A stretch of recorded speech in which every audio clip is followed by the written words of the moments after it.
Allahu Akbar, Allahu Akbar. Sampai Rasulullah mengatakan wal mar'atu ra'iyatun fi baiti zawjiha wa hiya mas'ulatun an ra'iyatiha. Seorang istri juga menjadi pemimpin untuk mendidik anak-anaknya di rumah suami.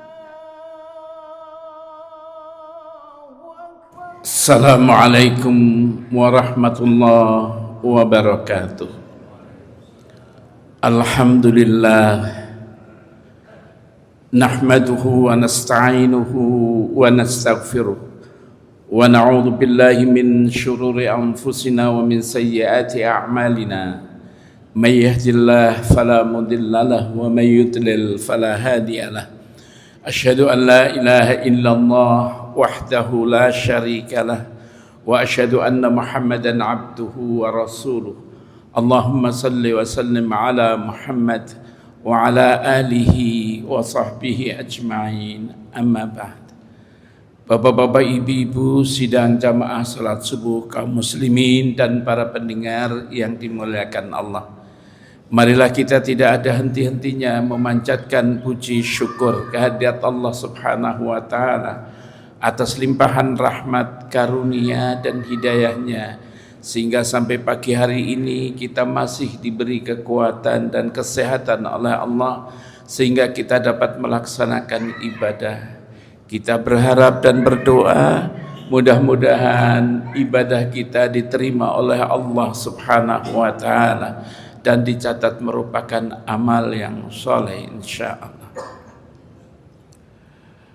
Bapak-bapak, ibu-ibu dan para pendengar yang dimuliakan Allah, anak adalah amanat yang diletakkan oleh Allah Subhanahu wa taala di atas pundak kedua orang tuanya.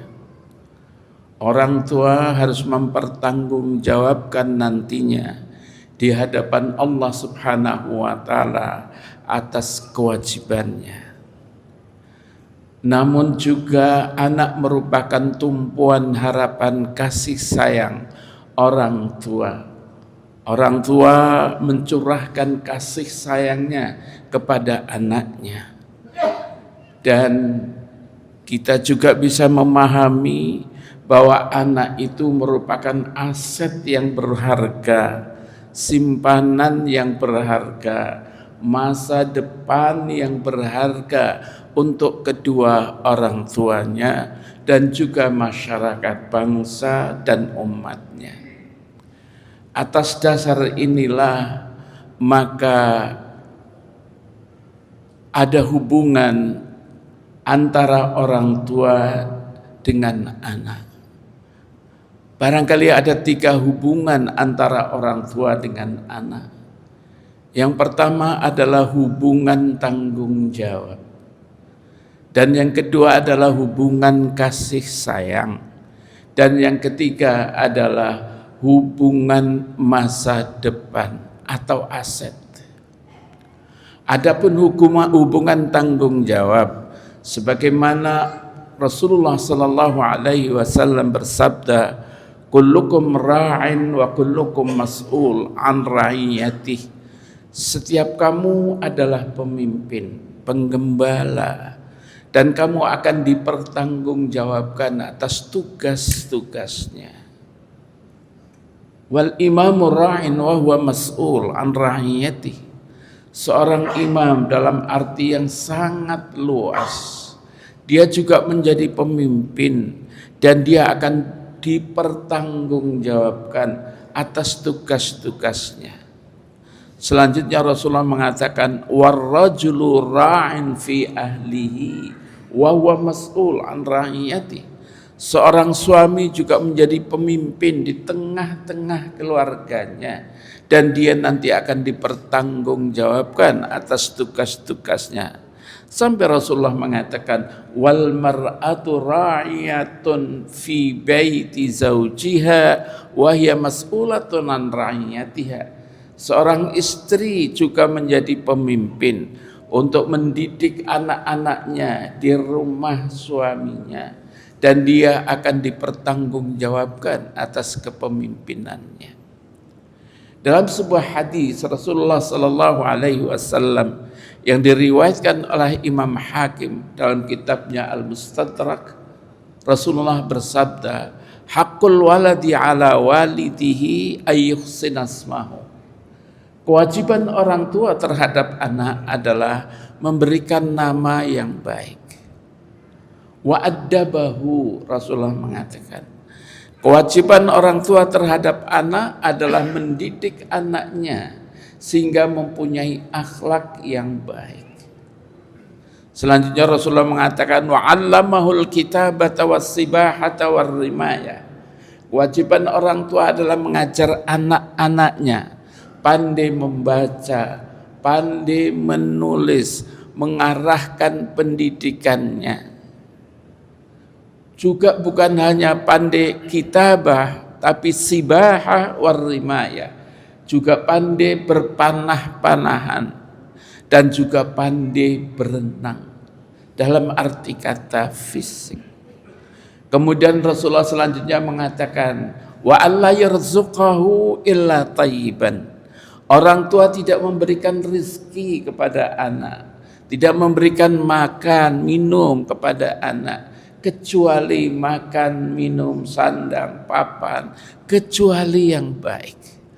Yang baik ada yang memberikan beberapa kategori, baik dalam arti kata jenisnya halal. Makanan yang diberikan kepada anak dan istri, makanan yang halal. Yang kedua, baik dalam arti kata bergizi menurut kesehatan.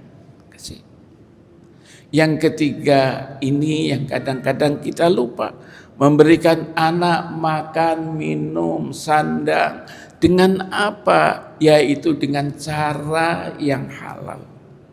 Apapun makanan itu jenisnya halal, bergizi menurut kesehatan, tapi cara memperolehnya tidak dengan cara yang halal, maka tidak dianggap itu merupakan rezeki yang baik.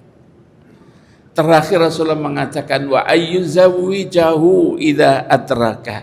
Kewajiban orang tua adalah menikahkan anak apabila anak sudah dewasa dalam pengertian yang seluas-luasnya. Rawahul Hakim, hadis diriwayatkan oleh Imam Hakim.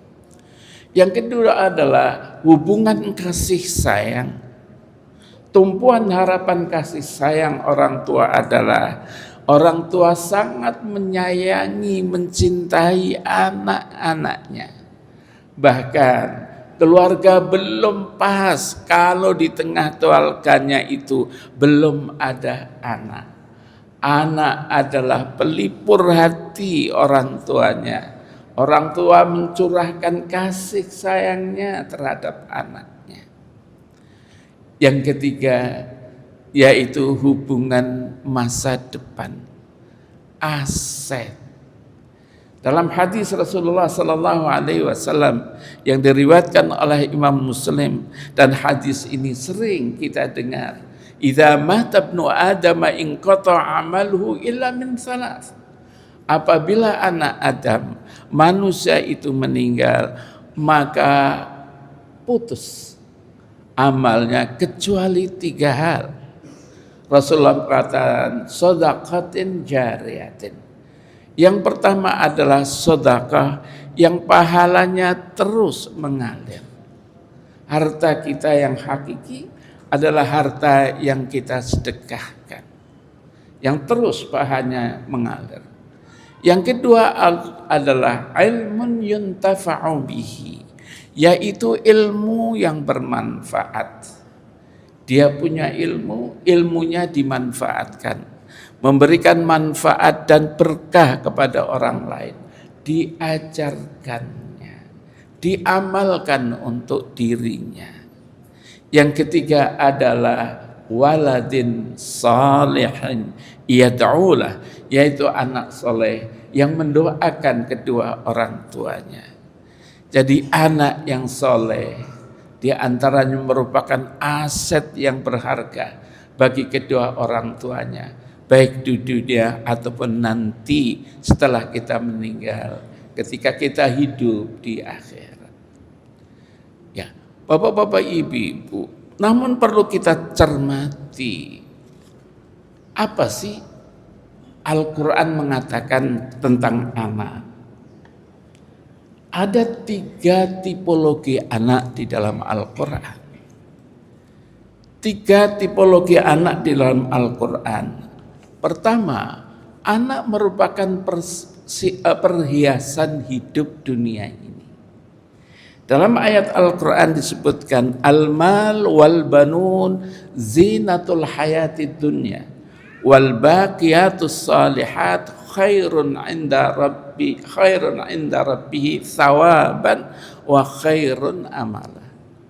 Al-mal wal banun, harta dan anak-anak adalah zinatul hayatid dunya, perhiasan hidup dunia ini. Wal baqiyatus salihat, peninggalan-peninggalan yang baik, lebih baik pahalanya di sisi Allah, dan lebih baik juga untuk harapan masa depan.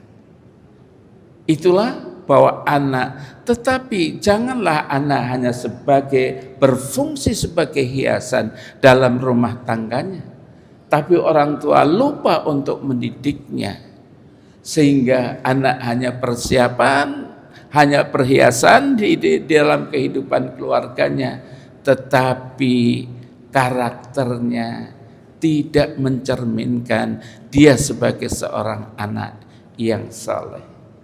Tidak diperhatikan keimanannya, tidak diperhatikan akhlaknya, tidak diperhatikan bagaimana hubungan antara keluarga dan sosialnya. Kemudian selanjutnya adalah anak sebagai ujian. Al-Quran menyebutkan dalam surat Al-Anfal ayat 28, wa'lamu annama amwalukum wa auladukum fitnah. Ketahuilah sesungguhnya harta-hartamu dan anak-anakmu fitnah, sebagai ujian. Wa annallaha indahu ajrun adzim, dan di sisi Allah lah ada pahala yang besar. Orang tua diuji dengan kehadiran anak. Orang tua apakah dapat melaksanakan fungsinya sebagai pendidik, mendidik anaknya menjadi anak yang saleh, atau dia lalai mendidiknya sehingga anak menjadi sebab orang tua itu jauh dari beribadah kepada Allah. Fitnah di sini bisa berarti mengsengsarakan orang tua dan mencemarkan nama baik orang tua. Jadi seorang anak bisa mencemarkan nama baik orang tua, bisa mensengsarakan orang tua. Bapak-bapak, ibu-ibu, kadang-kadang di tengah-tengah masyarakat ada anak yang baik, pandai dia, akhlaknya terpuji dia, dalam hidupnya Masya Allah menjadi teladan di tengah-tengah masyarakatnya. Orang-orang bertanya, anak siapa itu? Oh, pantaslah anak si fulan, bapaknya ibunya pun baik, ya pantaslah, pantas. Tapi sebaliknya, ada anak yang akhlaknya tidak baik. Anak siapa itu? Ternyata anak orang yang baik. Ya Allah, bapaknya bagus, ibunya bagus, kok anaknya seperti itu ya? Wah, itu kadang-kadang bisa jadi disebut kok heran orang. Kok heran anak seperti itu ya? Padahal anak bapaknya bagus, ibunya bagus. Itulah anak sebagai ujian. Bisa mensengsarakan orang tuanya, bisa mencemarkan nama baik orang tuanya. Yang ketiga, Allah mengatakan anak sebagai musuh. Anak sebagai musuh. Allah berfirman, ya ayyuhalladzina amanu inna min azwajikum wa auladikum aduwwul lakum fahdharuhum. Allah berfirman, wahai orang-orang yang beriman, di antara pasangan-pasanganmu, kadang-kadang diterjemahkan istri-istrimu, anak-anakmu, aduwwul lakum, musuhmu. Fakhdharuhum. Allah berfirman, hati-hati kepada mereka. Pasangan dan anak-anak itu bisa menjadi musuh kamu. Dalam surat At-Taghabun ayat 14. Musuh bisa berarti fisik. Musuh bisa berarti ide, pikiran, dan cita-cita serta aktivitasnya.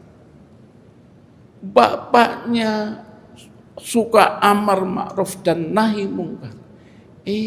Anaknya malah memerintahkan kemungkaran dan mencegah yang baik. Bapaknya aktif, peduli terhadap masalah sosial, anaknya sebaliknya. Ya Allah, mudah-mudahan jangan. Itulah anak menjadi musuh. Yang keempat, bapak-bapak, ibu-ibu, anak sebagai qurrata a'yun, sebagai sesuatu yang menyejukkan hati. Hal ini dikatakan juga oleh Allah dalam surat Al-Furqan, walladzina yaquluna rabbana hab lana min azwajina wa dhurriyyatina qurrata a'yuni waj'alna lil muttaqina imama. Ciri hamba-hamba Allah yang saleh, yang baik, dia selalu berdoa, ya Allah, ya Tuhanku, Rabbana atina Rabbana hablana min azwajina, ya Allah, ya Tuhan kami, berikanlah kami istri-istri kami, pasangan-pasangan kami, keturunan-keturunan kami yang qurrata a'yun, yang sedap dipandang. Waj'alna lil muttaqina imama, jadikanlah kami orang-orang pemimpin bagi orang-orang yang bertakwa. Sering kita berdoa, Rabbana hab lana min azwajina wa dhurriyyatina qurrata a'yun waj'alna lil muttaqina imama. Lah, apa cirinya anak yang qurrata a'yun? Qurrata a'yun itulah anak yang saleh. Anak yang saleh cirinya adalah taat kepada Allah dan taat kepada Rasulnya, berakhlak mulia terhadap orang tuanya, terhadap keluarganya, hubungannya pun baik di tengah-tengah masyarakatnya, baik hubungan secara vertikal maupun secara horizontal. Hubungan secara vertikal, bagaimana anak hubungannya dengan Allah Subhanahu wa Ta'ala.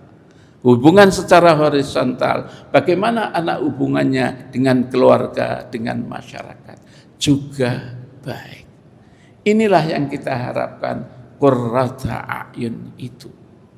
Bapak-bapak, ibu, pertanyaan selanjutnya adalah, anak yang soleh dilahirkan atau bagaimana? Bapak-bapak, ibu, anak yang soleh tidak dilahirkan. Asal melahirkan anak terus menjadi anak yang soleh, tidak. Anak yang soleh mesti harus dididik, tidak dibiarkan, dididik. Rasulullah Shallallahu Alaihi Wasallam mengatakan, kullu maulud yuladu 'alal fitrah. Setiap bayi yang lahir itu dilahirkan atas dasar fitrah. Dalam penjelasannya, fitrah itu minta maaf ya. Kalau teori pendidikan yang bayi lahir itu dilahirkan seperti tabula rasa itu. Yang meja yang putih, yang tinggal siapa yang mencoret-coret. Tapi dalam Islam jelas, bayi yang dilahirkan siapa saja bayinya. Bayi yang dilahirkan itu dilahirkan atas dasar fitrah. Apa artinya fitrah?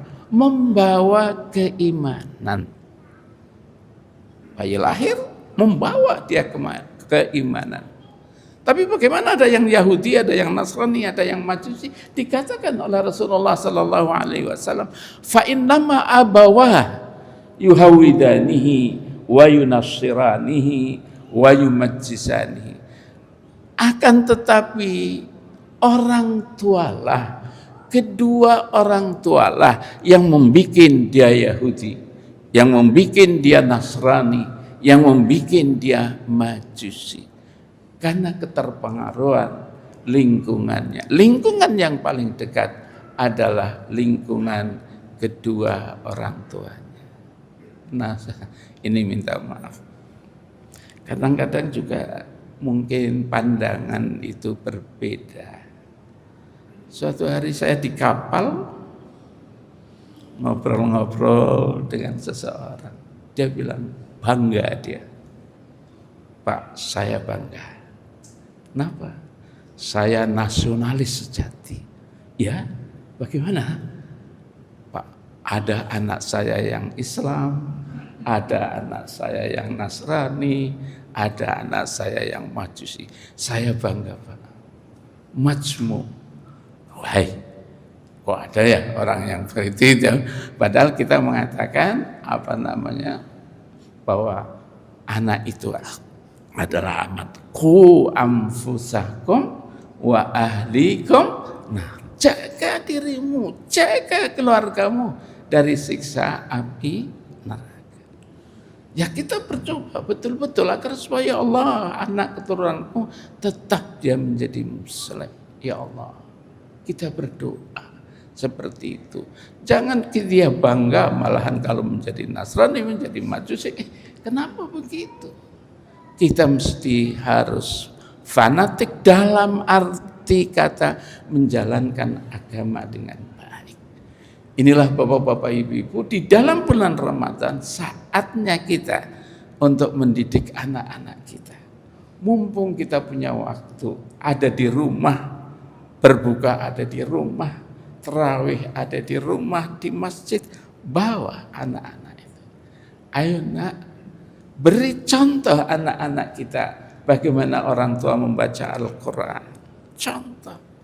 Bawa anak-anak kita, ayo nak, kita berbuka bersama, ayo nak kita beri santunan kepada anak yatim. Bawa dia. Untuk apa? Menjadi pendidikan, bimbingan terhadap anak-anak kita, mumpung di dalam bulan Ramadan yang penuh berkah ini. Bapak-bapak, ibu-ibu, inilah pada pagi hari ini, dan bagaimana sesungguhnya metode pendidikan anak, bagaimana metode pendidikan Luqman Al-Hakim mendidik anak-anaknya. Ini saja, kurang lebihnya mohon maaf. Wabillahi taufiq wal hidayah. Assalamualaikum warahmatullahi wabarakatuh. Allahumma inna nas'aluka at-taubata wal inabah والاستقامة على الشريعة الغراء والطريقة البيضاء برحمتك يا أرحم الراحمين. رب اغفر لنا ذنوبنا ولوالدينا وارحمهما كما ربيانا صغيرا. رب اغفر لنا ذنوبنا ولوالدينا وارحمهما كما ربيانا صغيرا. رب اغفر لنا ذنوبنا ولوالدينا وارحمهما كما ربيانا صغيرا.